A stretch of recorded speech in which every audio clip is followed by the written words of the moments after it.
ప్రభువునందు ప్రియమైన దేవుని బిడ్డలారా, ఈ రాత్రి కాలము క్విజ్ రాసినటువంటి బిడ్డలను ప్రభు నామంలో అభినందిస్తున్నాను.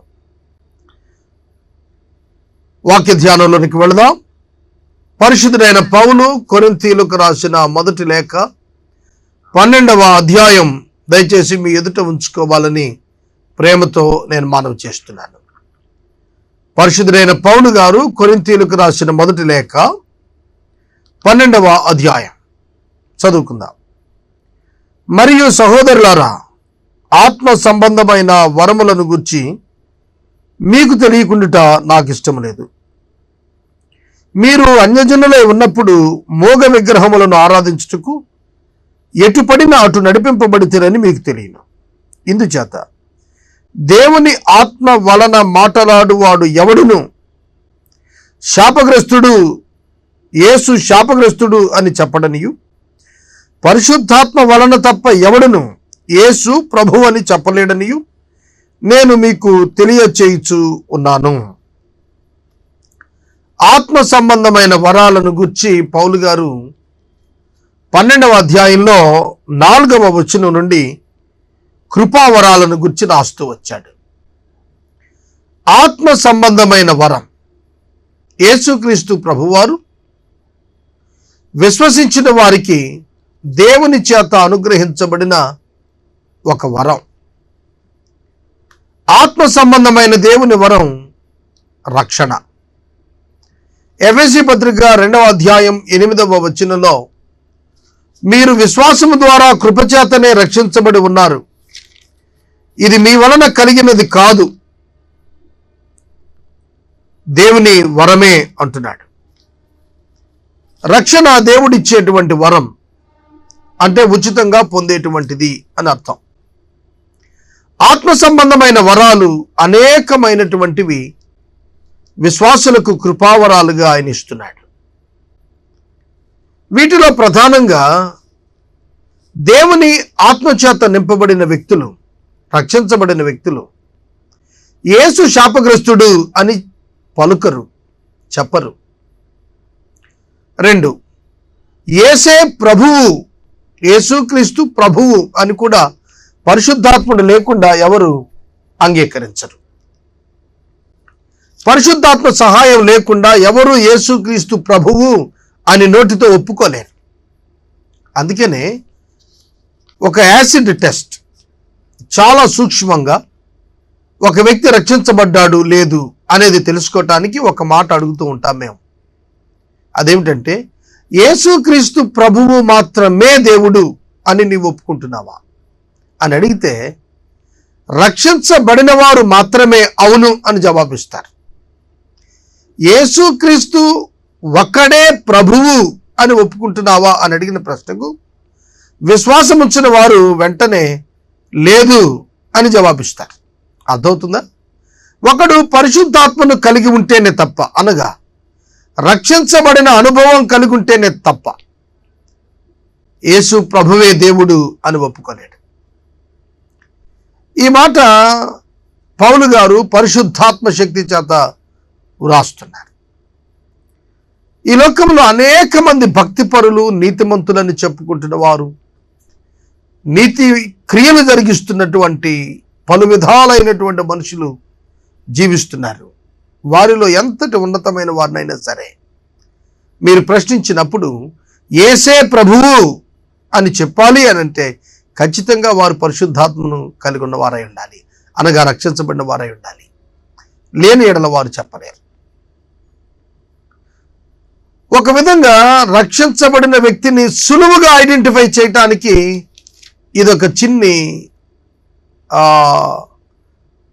ఒక టెస్ట్ వంటిది, లేదంటే ఒక ప్రయోగం వంటిదని మనం అనుకోవచ్చు.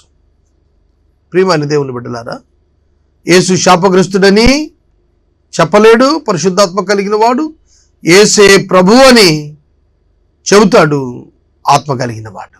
ఆత్మ లేకుండా ఎవడు యేసుక్రీస్తు ప్రభు అని ఒప్పుకోలేడు. కనుక ఆత్మ సంబంధమైన వరం ప్రభు అయిన యేసుక్రీస్తు వారు మనకు అనుగ్రహించబడ్డారు, రక్షణ అనుగ్రహించబడింది. ఆయన యందు విశ్వాసం ఉంచుట చేత మనం మొదట గ్రహించాలి. 4వ వచనం, కృపావరములు నానా విధములుగా ఉన్నవి గాని ఆత్మ ఒక్కడే. పరిచర్యలు నానా విధములుగా ఉన్నవి గాని ప్రభువు ఒక్కడే. చూడండి, ఇక్కడ ఆత్మ, ప్రభువు, దేవుడు త్రిత్వమును గురించి మాట్లాడుతున్నాడు. నానా విధములైన కార్యాలు గలవు గాని అందరిలో అన్నింటినీ జరిగించు దేవుడు ఒక్కడే. దేవుడు, ఆత్మ, ప్రభువు, తండ్రి, కుమారుడు, పరిశుద్ధాత్ముడు అనే త్రిత్వమును ఇక్కడ ప్రత్యక్షపరుస్తున్నాడు పౌలు గారు. కృపావరాలు అనేకం, కానీ ఆత్మదేవుడు ఒక్కడే. ఆ ఆత్మదేవుని వలన కృపావరములు విశ్వాసులకు అనుగ్రహించబడుతున్నాయి. వారి వారి యొక్క జీవితాల్లో పరిశుద్ధాత్మని యొక్క చిత్తము చొప్పున అవి అనుగ్రహించబడతాయి. పరిచర్యలు అనేకం, కానీ ప్రభువు ఒక్కడే. యేసుక్రీస్తు ప్రభువారు పరిచర్యలకు కర్తగా కనిపిస్తున్నారు.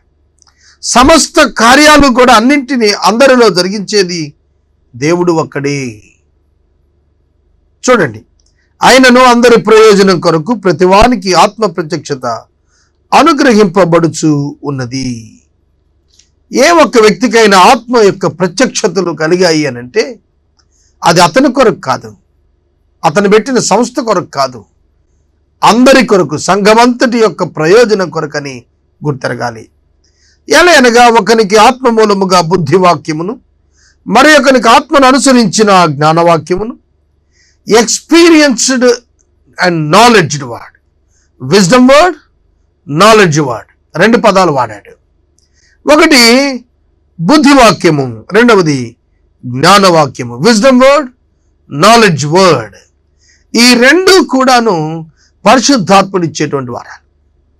మీరు చూడండి, ప్రస్తుతము సమాజంలో అత్యధికమైనటువంటి పేరు సంపాదిస్తున్న దైవ సేవకుల్లో వారికి కలిగి ఉన్న వరాలు లీస్ట్ నుంచి ఉన్న వాటిని ఎక్కువ ప్రయోజనం ప్రస్తుతం ఆ సేవకులకు కనిపిస్తుంది.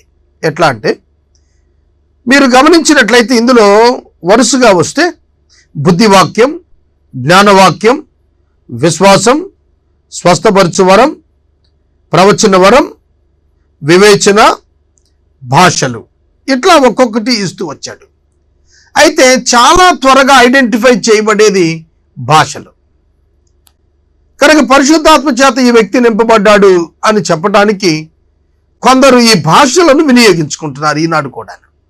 వారు చాలా త్వరగా దేవుని చేత వాడబడుతున్న వారుగా తెలియబడుతున్నారు. కానీ అన్నింటికంటే సుప్రీం బుద్ధివాక్యము, విజ్డమ్ వర్డ్, రెండు జ్ఞానవాక్యము, నాలెడ్జ్ వర్డ్.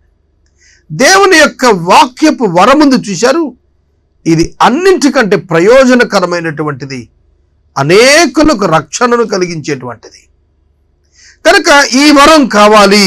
ప్రతి ఒక్క సేవకుడు అత్యధికంగా ఈ వరమును అభ్యాసం చేసుకుంటానికి ప్రార్థన చేసుకోవాలి.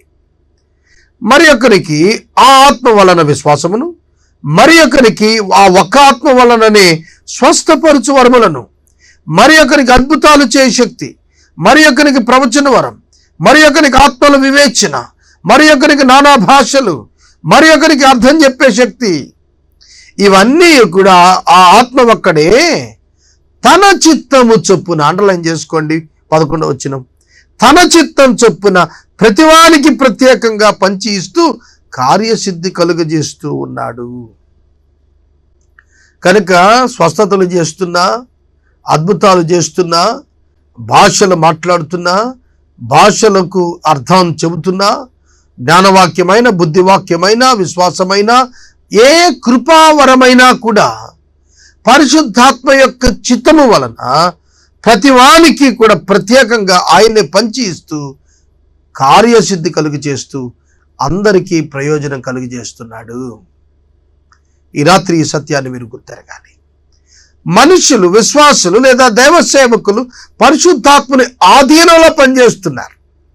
అంతేగాని పరిశుద్ధాత్మ దేవుడు సేవకుల ఆధీనంలో లేడండి. ఈ సూత్రం మీరు గుర్తెరగాలి. ఆత్మదేవుడు ఇచ్చిన పరిమాణం చొప్పున, కృప చొప్పున, కార్యసిద్ధి జరగటం చొప్పున కార్యాలు జరుగుతాయి. దేవుని యొక్క సన్నిధిలో పరిశుద్ధాత్మని స్వాధీనంలో సేవకుడు ఉంటాడు తప్ప సేవకుని స్వాధీనంలో పరిశుద్ధాత్ముడు ఉండడు. ఈ మాట మీరు ఎన్నడూ మర్చిపోకూడదు.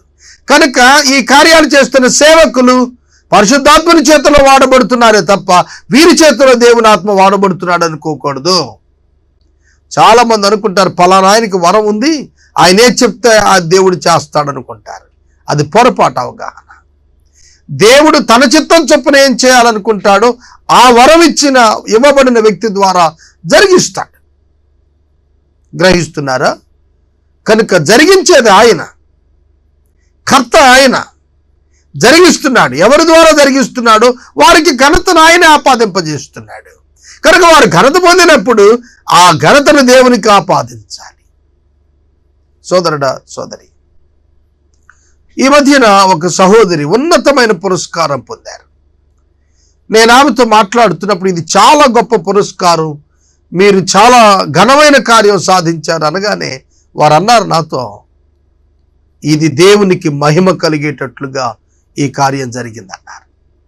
కనుక ప్రతి సేవకుడు తానేం చేస్తున్నా, ఎటువంటి ఘనమైన పరిచర్య చేసినా, ఘనకార్యం చేసినా, అద్భుతము పెర్ఫామ్ అయినా ఆ మహిమను దేవునికి ఇవ్వాలి. Not to the institution, not to the person. ఏ ఒక్క వ్యక్తికో, ఏ సంస్థకో, ఏ ప్రోగ్రాంకో ఆ ఘనత పోకూడదు, అది దేవునికే చెందాలి. కనుక కృపావరములు పరిశుద్ధాత్మను వలన ఆర్గనైజ్ చేయబడుతున్నాయి. ప్రియమైన దేవుని బిడ్డలారా, కృపావరములు సంఘము యొక్క క్షేమాభివృద్ధి కొరకు అనుగ్రహించబడ్డాయి. కొరింథీలో ఉన్నటువంటి సంఘ సమస్యలు, ఆరాధనా సమస్యలు, వాటిని గురించి 11 నుంచి 14 అధ్యాయాల మధ్య పౌలు గారు చాలా కూలంకుషంగా చర్చిస్తూ వచ్చారు. 12వ వచనం, ఏలాగు శరీరము ఏకమై ఉన్నను అనేక అవయవములు కలిగి ఉన్నదో, అలాగే శరీరము యొక్క అవయవములు అన్నీ అనేకములై ఉన్నను ఒక్క శరీరమై ఉన్నవో, అలాగే క్రీస్తున్నాడు. యేసుక్రీస్తు ప్రభువుని గురించి మాట్లాడుతూ ఆయన శిరస్సు, సంఘము శరీరం అని చెబుతూ ఒక శరీరములో ఏ విధంగా అనేక అవయవాలు ఉన్నాయో అలాగే క్రీస్తునకు అంటగట్టబడినటువంటి సార్వత్రిక సంఘం ఉంది. యూదులమైనను, గ్రీసు దేశస్థులమైనను, దాసులమైనను, స్వతంత్రులమైనను మనమందరము ఒకే శరీరములోనికి ఒకే ఆత్మయందు బాప్తిస్మం పొందితిమి. క్రైస్తవుడు పొందినటువంటి బాప్తిస్మం ఆత్మలో పొందిన బాప్తిస్మం. నీటిలో పొందిన బాప్తిస్మం సంఘమునకు బాహ్యమైన సాక్ష్యం ఇవ్వటం కొరకే, కానీ విశ్వాసం ఉంచిన వ్యక్తి ఆత్మ యందు బాప్తిస్మం పొందుతున్నాడు.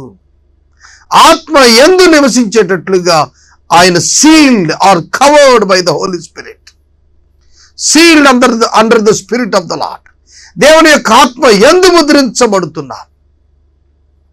దాన్నే బాప్తిస్మం అని పోల్చాడు పౌలు గారు. బాప్టిజో అనే పదం ముంచుట. కనుక ఆత్మలో ముద్రించబడిన అనుభవాన్ని ఎక్స్ప్లెయిన్ చేయడానికి బ్యాప్టిజం అనే పదాన్ని పౌలు ఇక్కడ వాడుతున్నాడు. వాస్తవానికి నీట మునుగుటను గురించి కాదు ఇక్కడ చెప్పింది. ఒక వ్యక్తి రక్షించబట్ట మనకు విశ్వాసం ఉంచినప్పుడు ఆత్మయందు ముద్రించబడుతున్నాడు. అతని అంతరంగమునందు సంచకరువుగా పరిశుద్ధాత్మ దేవుడు నూతన స్వభావములో శాశ్వతంగా నివసించేటట్లుగా దేవుడు తన కృప చేత అనుగ్రహించాడు. చూడండి, శరీరం ఒక్కటే అవయవముగా ఉండక అనేకమైన అవయవములుగా ఉన్నది. శరీరములో అనేక అవయవాలు ఉన్నాయి, కానీ ఒకే అవయవం అంతటిని శరీరం అని పిలవం. నేను చెయ్యి కాను గనుక శరీరంలోని దాన్ని కానని పాదము చెప్పినంత మాత్రాన శరీరంలోనిది కాకపోదు. శరీరంలో ఉన్న కాళ్ళు చేతులలో నేను శరీరంలో చెయ్యను కాదు, నేను కాలును కాదు గనుక నేను శరీరంలో లేను అని అనటానికి చేతికి కానీ కాలుకి కానీ అవకాశం లేదు. నేను కన్ను కాను కనుక శరీరంలో దానను కానని చెప్పినంత మాత్రాన శరీరంలోనిది కాకపోలేదు. కన్ను శరీరంలోదే, కాలు శరీరంలోదే, చెయ్యి శరీరంలోదే. శరీరం అంతయు కన్ను అయితే వినుట ఎక్కడ? అంతయు వినుట అయితే వాసన చూచుట ఎక్కడ? అయితే దేవుడు అవయవములలో ప్రతిదానిని తన చిత్త ప్రకారం శరీరంలో ఉంచాడు. అవన్నీ ఒక అవయవం అయితే శరీరం ఎక్కడా? అవయవములు అనేకములైనను శరీరం ఒకటే గనుక కన్ను చేతితో నీవు నాకు అక్కర్లేదని చెప్పజాలదు, తలపాదములతో మీరు నాకు అక్కర్లేదని చెప్పజాలదు. అంతేకాదు శరీరం యొక్క అవయవములలో ఏవి మరి బలహీనములుగా కనబడునో అవి మరి అవశ్యములే. శరీరములో ఏ భాగము కూడా ఇంకొక భాగంతో నీవు నాకు అక్కర్లేదు, నీ అవసరం నాకు లేదని చెప్పడానికి సరిపోదు. నీవు శరీరం కాదని డిక్లేర్ చేయడానికి సరిపోదు. సోదరుడా, సోదరి, బలహీనమైనటువంటివి కూడా అవసరమైనవే, ఖచ్చితంగా ఉండాల్సినవే. మాకు సేవకులు వాక్యం చెప్పేటప్పుడు చిన్న కథ చెప్పేవారు. కాలు, చేతులు, కన్ను, ముక్కు అన్నీ పనిచేస్తున్నాయి, పొట్ట మాత్రం ఊరికే కూర్చొని తింటోంది అని ఈ అవయవాలన్నీ కూడా స్ట్రైక్ చేసినాయి అట్ట. నువ్వు కూర్చొని ఉంటున్నావని. కొన్ని దినాలు బాగానే ఉన్నాయి, కొన్ని దినాలు అయ్యేటప్పటికీ ఎనర్జీ ఆ అవయవాలకు అందటం లేదు, ఎందుకంటే పొట్టలో ఏం వేయటం లేదు. సరే, పొట్ట కూడా కామ్గా ఉంది, ఏమీ పని చేయటం లేదు, దాంతో ఎనర్జీస్ ప్రొడ్యూస్ అవటం లేదు, అంతే, అన్నీ నీరసపడిపోతున్నాయి. అప్పుడు రాజీకి వచ్చి, అయ్యా పొట్ట కూడా శరీరంలో భాగమే, మనం కాదు పనిచేస్తోంది, కనిపిస్తున్నట్టుగా మిగతా పనిచేస్తున్నా కనబడకుండానే కడుపులో ఉన్నటువంటి ప్రేగులు పనిచేస్తూనే ఉన్నాయని గుర్తించి వాటికి విలువ ఇచ్చారట. ఒకవేళ ఈ రాత్రి కాలం శరీరాన్ని అప్లై చేస్తూ సంఘాన్ని గురించి మాట్లాడుతున్నాడు పౌలు గారు. ఇదిగో ఈ విశ్వాసి వేస్ట్, ఈ విశ్వాసి పేదోడు, ఈ విశ్వాసికి ఉద్యోగం లేదు, ఈ విశ్వాసి చాలా బలహీనంగా ఉంది, ఈ విశ్వాసికి శారీర దారుఢ్యం లేదు, పని చేయలేకపోతున్నాడు, కాబట్టి వీడి సంఘంలో పనికిరాడు అని ఎవరు డిక్లేర్ చేయడానికి లేదు. సోదరుడా, సోదరి, బలహీనమైనవి లేకుండా పోతే సంఘంలో ఎక్కడ చోటుంది? బలహీనమైనవి కూడా సంఘములో పాత్రయే అనేటువంటిది పౌలు చెప్తున్నాడు. శరీరంలో ఏ అవయవములు ఘనత లేవని తలంతుమో ఆ అవయవములను మరి ఎక్కువగా గనపరుచున్నాము. సుందరములు కాని మన అవయవములకు ఎక్కువైన సౌందర్యం కలుగును. సుందరములైన మన అవయవములకు ఎక్కువ సౌందర్యం అక్కర్లేదు. అయితే శరీరములో వివాదము లేక అవయవములు ఒకదానికి ఒకటి ఏకముగా పరామర్శించలాగున దేవుడు తక్కువ దానికే ఎక్కువ ఘనత చేసి శరీరమును అమర్చి ఉన్నాడు. శరీరంలో తక్కువగా భావించబడే వాటికే దేవుడు ఎక్కువ ఘనతను ఏర్పాటు చేశాడు. దీనిని బట్టి చూస్తే బలహీనంగా ఉన్న వారిని బలంగా వాడుకుంటున్నట్లుగా సంఘాల్లో ప్రభు యొక్క వాక్యం సాక్ష్యం చెబుతోంది. కనుక ఇది శరీరం, క్రీస్తు సంఘం శరీరం, దాని యొక్క ఉద్దేశాల చొప్పున దేవుడు నిర్మాణం చేసినటువంటి ఒక సజీవమైనటువంటి శరీరం. కనుక దీని యొక్క శక్తి చాలా ఉన్నతమైనటువంటిది. దేవుని చిత్తం నెరవేర్చడం కొరకు దేవుడు ఏర్పాటు చేసుకున్నటువంటి ఒక శరీరం, తన ఆత్మ నివసించడం కొరకు దేవుడు ఏర్పాటు చేసుకున్న శరీరం శిరస్సు క్రీస్తు, సంఘము శరీరములో అవయవములు. ఈ రాత్రికాలం వాక్యం వింటున్న నీవు కూడా దేవుని యొక్క శరీరములో దేవుని కుమారుడు శిరస్సుగా ఉండగా నీవు ఒక అవయవముగా ఉండి పనిచేస్తున్నావు. యు ఆర్ మోర్ వాల్యూ, నువ్వు చాలా విలువ కలిగిన వ్యక్తివి అని నేను మనవి చేస్తున్నాను.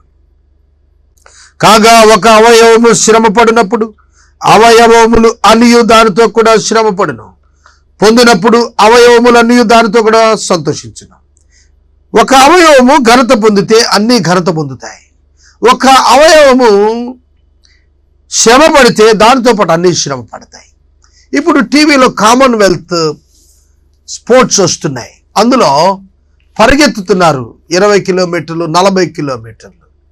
వారి కాళ్ళు పరిగెత్తున్నాయి, చేతులు సహకరిస్తున్నాయి, కళ్ళు చూస్తున్నాయి, చెవులు వింటున్నాయి, శరీరం అంతా కూడా అవయవాలు కాళ్లకు సహకరించి వారు విజయం సాధించినప్పుడు నోరు ఆనందాన్ని పంచుకుంటుంది, కళ్ళల్లో ఆనందం కనిపిస్తుంది. గమనించారా? చేతులు ఆనందంతో అటు ఇటు కొట్టుకులాడతాయి. కనుక కాళ్ళు విజయం సాధించాయని మిగతా మౌనంగా ఉండవు, అన్నీ కూడా ఆనందంలో పంచుకుంటాయి. అలాగే సంఘము కూడా, అలాగే కుటుంబం కూడా. కుటుంబంలో ఒకరు విజయం సాధిస్తే అందరూ స్వీట్స్ పంచుకోవా? ఒకరు ఫెయిల్ అయితే అందరం బాధపడమా? ఆ విధంగానే క్రీస్తు శరీరం కూడా ఒక కుటుంబం, ఒక శరీరం. అటువలే మీరు క్రీస్తు యొక్క శరీరమై ఉండి వేరువేరుగా అవయవములై ఉన్నారు, మరియు దేవుడు సంఘములో మొదట కొందరు అపోస్తులు గాను, కొందరిని ప్రవక్తలు గాను, కొందరిని బోధకులు గాను, మరికొందరు అద్భుతములు చేయవారు గాను, మరికొందరిని స్వస్థపరచు కృపావరం గల వారు గాను, కొందరు ఉపకారం చేయవారు గాను, కొందరు ప్రభుత్వం చేయవారు గాను, కొందరు నానా భాషలు మాట్లాడేవారు గాను నియమించెను. అందరు అపోస్తులులా, అందరు ప్రవక్తలా, అందరు బోధకులా, అందరు అద్భుతములు చేయవారా, అందరూ స్వస్థపరచు కృపావరం గలవాలా, అందరూ భాషలతో మాట్లాడుచున్నారా, అందరూ ఆ భాషల అర్థం చెప్పుచున్నారా, కృపావరములలో శ్రేష్టమైన వాటిని ఆసక్తితో అపేక్షించుడి, ఇవియుగాక సర్వోత్తమైన మార్గం మీకు చూపుచూ ఉన్నాను. సంఘము క్రీస్తు శరీరము. సంఘము క్రీస్తు శరీరము. సంఘములోని విశ్వాసులు శరీర అవయవములు. ఒకరికి ఒకరు అతుకబడిన వారు. Inter related system. ఒకరికి ఒకరికి సంబంధం ఉన్నది. సంఘము క్రీస్తు ప్రభువు యొక్క అడుగుజాడలలో, అండర్ హిజ్ హెడ్షిప్ ముందుకు కొనసాగాల్సింది అనేది గత రాత్రి మనం చూచాం.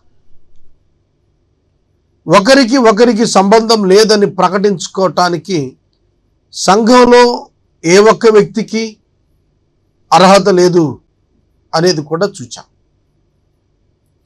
అలాగే సేవా ధర్మాలు, పరిచర్య ధర్మాలు ఇక్కడ 28వ వచనం నుండి రాశాడు.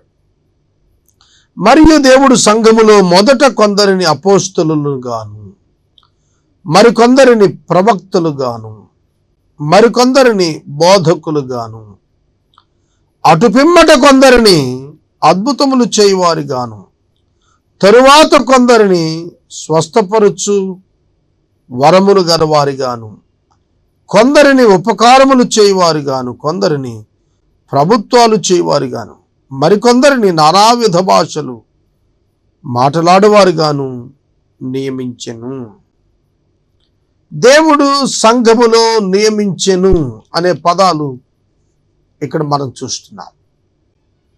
అపోస్తలులు, ప్రవక్తలు, బోధకులు, ఉపదేశకులు, ఉపకారం చేసేవారు, భాషలు మాట్లాడువారు, స్వస్థతలు చేసేవారు, అద్భుతాలు చేసేవారు, ఈ విధంగా దేవుడు ఏర్పరిచాడు. ఏ ఒక్క వ్యక్తి తనంతట తాను స్వస్థతా వరం పొందుకోవటం కానీ, తనంతట తాను అపోస్తులని ప్రకటించుకుని విర్రవేగటం కానీ చేయటం సాధ్యం కాదు. ఎందుకంటే దేవుని పిలుపు వలననే ఆయా సేవకులు ఆయా కార్యాలయందు క్రియ కలిగి జీవిస్తారనేది ఇక్కడ తెలియజేశాడు. చూడండి, ఇక్కడ చెప్పబడినటువంటి పోర్ట్ఫోలియోస్ ఉన్నాయి చూశారు. వీటన్నింటిలో కూడా ఎవరు తమ యొక్క పోర్ట్ఫోలియోను గురించి విచారించటం కానీ, కాంపిటీషన్ ఫీల్ అవటం కానీ, జలసీ ఫీల్ అవటం కానీ చేయాల్సిన పని లేదు. ఎందుకనగా ఒకే దేవుని చేత నియమించబడి ఒకే దేవుని చేత వాడుకొనబడుతున్న వ్యక్తులంగా ఒకరిపై ఒకరు ఎన్నడూ కూడా వ్యత్యాస భావాలు, విరోధ భావాలు కలిగి ఉండకూడదు. అందరు అపోస్తలులా, అందరు ప్రవక్తలా, అందరు బోధకులు, అందరు అద్భుతాలు చేయవారా, అందరూ స్వస్థపరచు కృపావరాలు గలవారా, అందరు భాషలతో మాట్లాడుతున్నారా, అందరూ భాషలు అర్థం చెబుతున్నారా, కృపావరములలో శ్రేష్టమైన వాటిని ఆసక్తితో అపేక్షించండి, ఇదియుగాక సర్వోత్తమమైన మార్గాన్ని మీకు చూపుతున్నాను. కృపావరములను చాలా తేటగా 12వ అధ్యాయంలో పౌలు భక్తుడు 4వ వచనం నుండి 11వ వచనం వరకు రాశారు. వీటిని శ్రేష్టమైన వాటిని అపేక్షించండి, ప్రే ఫర్ దెమ్. వాటిని అందుకోవటానికి, వాటిని అభ్యాసం చేసుకోవటానికి ప్రతి ఒక్కరికి దేవుడు అవకాశం ఇచ్చాడు. దానికి ఈ వరాలన్నీ కూడా ప్రభువు వారి వారి విశ్వాస ప్రమాణాల చొప్పున ఇస్తూ వచ్చాడు. అపోస్తలులు ప్రభువు చేత పిలువబడ్డారు. వారు సువార్త పరిచర్యలో ముందుకు సాగారు. ప్రవక్తలు దేవుని యొక్క రివీల్డ్ ట్రూత్ని ఎక్స్ప్లెయిన్ చేస్తున్న వారుగా ఉన్నారు. అంతేగాని ప్రవక్త అంటే ఏదో జరగబోయేది చెప్పేస్తున్నాడని కాదు. రివీల్డ్ ట్రూత్, బయలుపరచబడిన సత్యాన్ని వర్ణిస్తున్నవాడు ప్రవక్త, ముందుగా మాట్లాడేవాడన్నమాట. అలాగే ఉపకారాలు చేసేవాడిని కూడా సంఘంలో దేవుడు ఏర్పాటు చేసుకున్నాడు. ఒక్కొక్క విధానాన్ని కొనసాగించడానికి కొందరికి మనసుల సిద్ధపాటును పరిశుద్ధాత్మ దేవుడే కలిగిస్తాడు. అది దేవుని ఏర్పాటు. కొందరికి సంఘాలు కట్టేటువంటి వరం ఉంటుంది, కొందరికి సువార్థికునిగానే ఉండే వరం ఉంటుంది. చూడండి ఎంత ఆశ్చర్యం. కొందరు రెండు పనులు చేయగలుగుతారు. సువార్త ప్రకటిస్తారు, సంఘాన్ని కట్టేవారు ఉన్నారు, ఉపదేశం చేసేవారు ఉన్నారు. కనుక ఇవన్నీ కూడా యేసుక్రీస్తు ప్రభువునందు పరిశుద్ధాత్మను ద్వారా సంఘములో ఉన్నటువంటి వ్యక్తులకు అనుగ్రహించబడ్డాయి. వీటన్నింటికంటే మరొక శ్రేష్టమైన కృపావరం గురించి చెబుతున్నాడు. అది దేవుని ప్రేమ, అగాపే ప్రేమ. దానిని మరింతగా అపేక్షించాలి. ఇవియుగాక సర్వోత్తమమైన మార్గం మీకు చూపిస్తున్నాను, మీకు తెలుపుతున్నాను. అదేమిటంటే దేవుని ప్రేమ. సంఘములో ఉన్న ప్రతి వ్యక్తి, ఒకవేళ బోధకుడు కాకపోవచ్చు, అపోస్తలుడు కాకపోవచ్చు, అద్భుతాలు చేయకపోవచ్చు, ఉపదేశాలు చేయకపోవచ్చు, కానీ ప్రేమ కలిగి జీవించడం సర్వోత్తమమైనటువంటి మార్గం.